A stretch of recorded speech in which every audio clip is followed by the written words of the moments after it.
Борба со ветерници е чувството кое го имате при секое конкурирање и чекање на резултатите од Министерство за култура, вели писателката Билјана Црвенковска, која е воедно автор на повеќе книги за деца, меѓу кои Светот на Биби, Што сонуваше Дедо Мраз и многу други. Во голем број случаи доделените средства за проектите не се доволни за да се реализира истиот. Со економската криза драстично се зголемија и цените на хартијата и печатењето. Литературата за деца е уште поголем проблем. Затоа што таму ние имаме автор, кој што е автор на делото, имаме илустратор, кој што илустратор е најмен, да речеме. Ние со авторот го избираме илустраторот и тогаш го повикуваме доколку сака да ја сработи работата. Значи, тој мора да е платен соодветно за таа работа. И да не зборуваме колку чини печатењето на детските книги.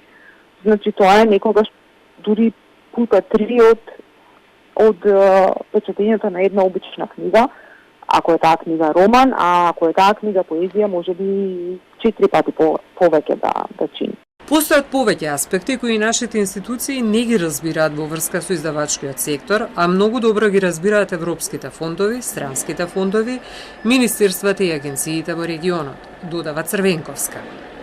Во континуитет тензија без взаемна доверба е секоја комуникација со надлежното министерство, велат од Македонскиот центар при Интернационалниот театарски институт при ЮНЕСКО, чиј меѓународен проект Зелена драматургија, древни реплики со италијански и германски уметници е одбиен на годинашниот конкурс во рамките на интердисциплинарните проекти.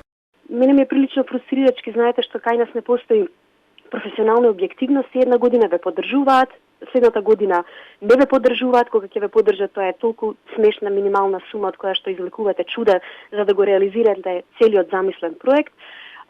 Ние сме веќе признати меѓународно, значи имаме многу квалитетно портфолио и навистина веќе не ми е јасно што треба човек да направи, дали треба на вселената да се качи за да ги исполни невозможните услови за континуирана поддршка на тоа што го работиме.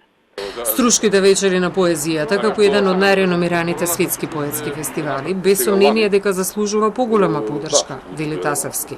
Сепак свесни сме дека се наоѓаме во една глобална и енергетска криза.